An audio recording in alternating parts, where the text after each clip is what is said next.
तो दोस्तों, Indian folklore यानी भारतीय लोक कथाओं के ऊपर अब तक काफी सारी मूवीज बन चुकी है, जिनमें स्त्री और मुंजा जैसी फिल्म्स बहुत फेमस है। इन मूवीज में अक्सर कोई भूत, चमत्कार या रहस्यमयी घटना दिखाई जाती है, जो कि काफी इंटरेस्टिंग होती है। ऐसी ही एक फिल्म है कांतारा, जो कि सन 2022 में आई थी। यहाँ भारतीय परंपरा से जुड़ी हुई एक कहानी दिखाई गई है, जो कि बहुत बढ़िया है।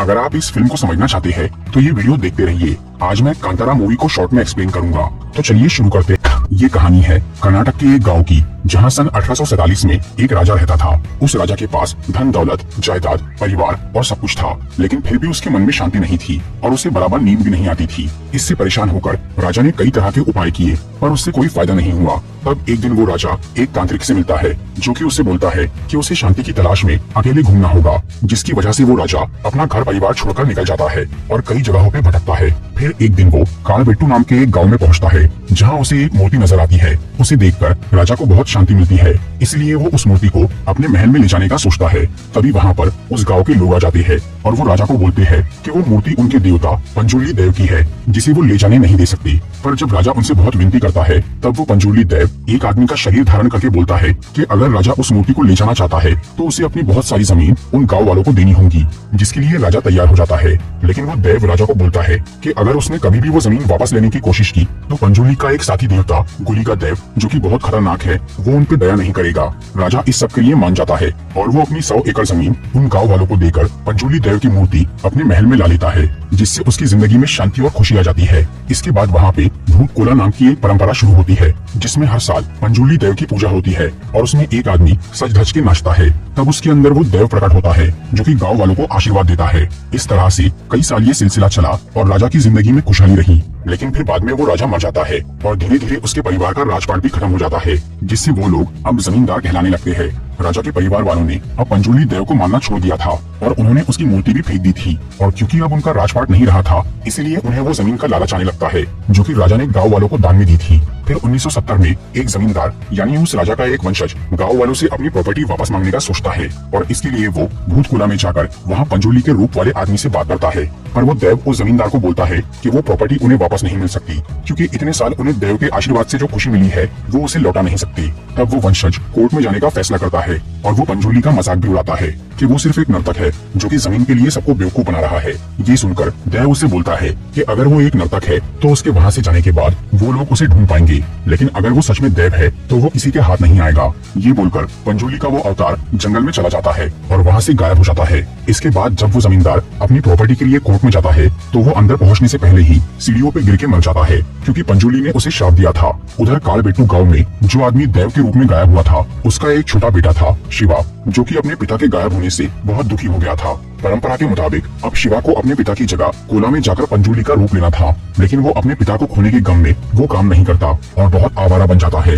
तब शिवा के चाचा का लड़का गुरुआ उस परंपरा को निभाता है और वो हर साल कोला में देव बनता है। इस तरह से 20 साल बीत जाते हैं और अब 1990 में शिवा काफी बड़ा हो गया था और वो बहुत बिगड़ चुका था। वो कोई काम नहीं करता था और हमेशा टाइम पास करता रहता था, जिससे उसकी माँ काफी परेशान थी। लेकिन शिवा की एक खासियत थी कि जब भी उसके गाँव पे कोई मुसीबत आती थी तो वो अपने लोगों को बचाने में सबसे आगे रहता था। दूसरी तरफ देवेंद्र सुत्तुर नाम का एक आदमी अब नया जमींदार बन गया था, जो कि कोर्ट में मरने वाले राजा के उस वंशज का बेटा था।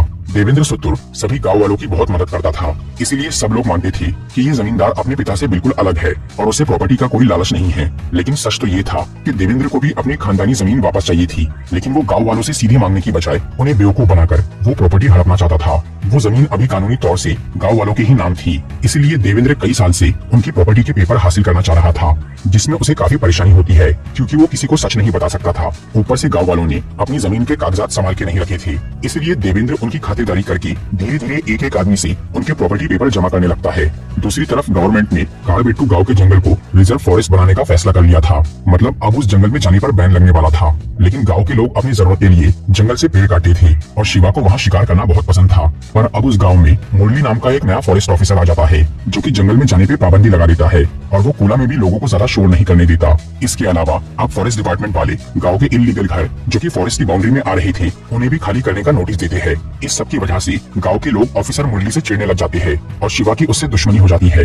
इसी बीच शिवा की बचपन की एक दोस्त लीला शहर से फॉरेस्ट डिपार्टमेंट की पढ़ाई करके आती है। तब शिवा उसे काम दिलाने के लिए देवेंद्र सुतुर से बात करता है और लीला को फॉरेस्ट गार्ड की नौकरी पे लगा देता है, जिसकी वजह से अब वो शिवा से प्यार करने लग जाती है। उधर जब गाँव के लोग वो नोटिस का जवाब नहीं देते तब पुलिस वाले उनके घरों के आसपास बाउंड्री बनाने पहुंच जाते हैं। उनके साथ लीला भी थी, जिसे मजबूरी में वो काम करना पड़ रहा था। तब शिवा वहां आकर पुलिस और उनके आदमियों से लड़ने लग जाता है, लेकिन आखिर में वो लोग शिवा को बांध के घरों के आसपास फॉरेस्ट की बाउंड्री बना देते हैं। इसकी वजह से शिवा लीला पे बहुत गुस्सा हो जाता है, क्योंकि वो भी फॉरेस्ट पुलिस का साथ दे रही थी। तब शिवा मुरली को नौकरी से निकलवाने का सोचता है और इसके लिए वो पुलिस से छुप के जंगल में शिकार करता है और वहाँ बहुत सारे पेड़ भी काटता है, ताकि फॉरेस्ट डिपार्टमेंट वाले मुरली को गैर जिम्मेदार ठहरा के उसे जॉब से निकाल दे। लीला शिवा की ये सारी हरकतें देख रही थी, लेकिन वो उसे पकड़ती नहीं, क्योंकि वो उससे प्यार करती थी। इस सब के बीच में शिवा को बार बार एक अजीब सपना दिख रहा था, जिसमें उसके पिता पंजुली के रूप में उसके पास आ रही थी। इसके अलावा शिवा को जंगल में एक अलग तरह का सुअर भी दिख रहा था, जो कि पंजुली का ही असली रूप था।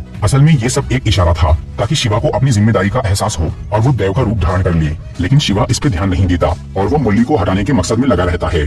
तभी एक रात जब शिवा और उसके दोस्त जंगल में एक बड़ा पेड़ काट रहे थे, तो वहाँ पे ऑफिसर मुरली की गाड़ी आ जाती है, जिसपे वो पेड़ गिर जाता है और इससे मुरली और उसके साथी बहुत घायल हो जाते हैं। इसकी वजह से शिवा और उसके दोस्तों पे गवर्नमेंट ऑफिसर पे हमला करने का केस लग जाता है। तब वो सब लोग कुछ दिनों के लिए जंगल में छुप जाते हैं, लेकिन फिर वो एक रात अपने अपने घर वालों से मिलने आते हैं, जहाँ शिवा और लीला की फिर से दोस्ती हो जाती है। इसके अगले दिन पुलिस उन सब फरार लोगों को पकड़ लेती है और उन्हें जेल भेज दिया जाता है। इसी दौरान एक दिन देवेंद्र सुतुर शिवा के चचेरे भाई गुरुआ से अकेले में मिलता है और उसे बोलता है कि वो अपनी थोड़ी जमीन उसे दे देगा। बदले में गुरुआ को देव बनने का नाटक करके गाँव वालों से उनकी जमीन उसे दिलानी होगी। पर गुरुआ इस लालच में नहीं आता और वो देवेंद्र को बोलता है कि ऐसा करने से देव उनसे नाराज हो जाएंगे। और क्योंकि अब गुरुआ को जमींदार की असलियत पता चल गई थी, जो कि वो गाँव वालों को बताने वाला था, इसलिए देवेंद्र उसे मार डालता है और चुपचाप उसकी लाश रात को उसके घर के बाहर फेंक देता है, जिसे देखकर उसके घर वाले हैरान हो जाते हैं और उन्हें ये समझ नहीं आता कि गुरुआ को किसने और क्यों मारा। इसके बाद उसका अंतिम संस्कार होता है, जिसमें वो जमींदार भी वहाँ आता है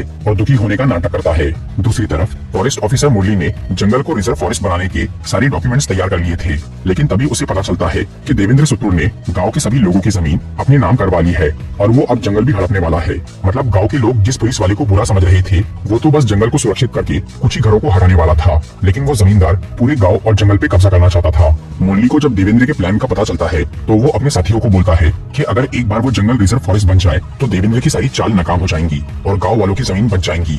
लेकिन मुरली का एक साथी जमींदार से मिला हुआ था, जो कि उसे ये सब बातें फोन पे सुना देता है। तब देवेंद्र मुरली को मारने का फैसला करता है, पर वो ये काम खुद नहीं करता, बल्कि वो शिवा को जेल से छुड़वा के उसे बोलता है कि उसके भाई गुरुआ को मुरली ने मारा है, जिसकी वजह से शिवा मुरली को मारने के लिए निकल जाता है। लेकिन रास्ते में शिवा का एक दोस्त उसे ये बता देता है कि गुरुआ को देवेंद्र ने मारा है, जिससे शिवा को जमींदार की सच्चाई पता चल जाती है। और तभी उस पे देवेंद्र के कुछ आदमी हमला कर देते हैं। शिवा उनसे लड़ता है और फिर वो देवेंद्र के घर जाता है, जहाँ वो उसे बोलता है कि अब वो सब कुछ जान गया है और वो इस मामले को खत्म करने के लिए गाँव में उसका इंतजार करेगा। फिर शिवा अपने घर की तरफ जाता है तो रास्ते में उसे अपने पिता की आत्मा और पंजुली का जानवर वाला रूप दिखता है, जिसके पीछे वो जंगल में जाता है और उसी जगह पे पहुंचता है जहां से उसके पिता गायब हुए थे। यहाँ शिवा को देव से ज्ञान मिलता है और वो समझ जाता है कि उसे आगे क्या करना है। उधर मुरली गांव वालों के पास जाकर उन्हें बताता है कि देवेंद्र सुतुर ने उनकी जमीन अपने नाम कर ली है, लेकिन वो अब भी उनकी मदद कर सकता है। अगर गांव वाले जंगल को रिजर्व फॉरेस्ट बनाने में सपोर्ट करे तो जमींदार के सारे डॉक्यूमेंट्स फेल हो जाएंगे। तभी शिवा वहाँ आता है, जिसे गाँव वाले देवेंद्र की जमीन हड़पने के बारे में बताते हैं और शिवा उन्हें गुरुआ की मौत का सच बताता है। अब मुरली और शिवा अपनी दुश्मनी भूल के एक हो जाते हैं और वो सब देवेंद्र से लड़ने को तैयार रहते हैं। तभी जमींदार अपने आदमियों को लेकर वहाँ पहुँचता है और वो लोग इन पे हमला कर देते हैं। तब फॉरेस्ट पुलिस और गाँव वाले मिलकर देवेंद्र के गुंडों से लड़ते हैं। ये लड़ाई काफी देर तक चलती है और उसमें गाँव के कई लोग मारे जाते हैं। आखिर में देवेंद्र का एक आदमी शिवा को बुरी तरह पीटता है, जिससे वो लगभग मर ही जाता है। तब उसका सर एक पत्थर से टकराता है, जो कि असल में पंजुली देव की मूर्ति थी, जिसे राजा के परिवार वालों ने फेंक दिया था। उसकी वजह से शिवा के अंदर पंजुली के साथी देवता गुलिगा की आत्मा आ जाती है, जो कि उस भूमि का रक्षक था और बहुत ही खतरनाक था। फिर गुलिगा देव वहाँ देवेंद्र के सभी गुंडों को मारता है और आखिर में उसे भी खत्म कर देता है। इसके कुछ महीने बाद शिवा और लीला की शादी हो जाती है और अब उन्हें एक बच्चा होने वाला था। फिर गांव में भूत कोला होता है, जिसमें अब शिवा पंजुली देव का रूप लेकर पूजा और नृत्य करता है, जिसमें फॉरेस्ट ऑफिसर मुरली भी शामिल होता है। देव अब उससे बहुत प्रसन्न थे, क्योंकि उसने वो जमीन बचाने में गांव वालों की मदद की थी। इसके बाद शिवा को जंगल से एक आवाज सुनाई देती है और जब वो वहाँ जाता है तो उसे अपने पिता की आत्मा नजर आती है, जिनके साथ शिवा भी गायब हो जाता है। मूवी के मिड क्रेडिट सीन में कुछ साल बाद का समय दिखाया जाता है, जहाँ गाँव का एक आदमी शिवा के बच्चे को उसके पिता और दादा की कहानी सुना रहा था कि वो कैसे गायब हुए। तो दोस्तों ये थी कांतारा मूवी की एक्सप्लेनेशन। अगर आपको ये वीडियो अच्छी लगी हो तो इसे लाइक और शेयर जरूर करिए और ऐसी ही इंटरेस्टिंग वीडियोस देखने के लिए सब्सक्राइब कीजिए हमारा चैनल और इस बेल आइकन को दबाइए ताकि आपको हमारी वीडियोस सही टाइम पर मिल सके।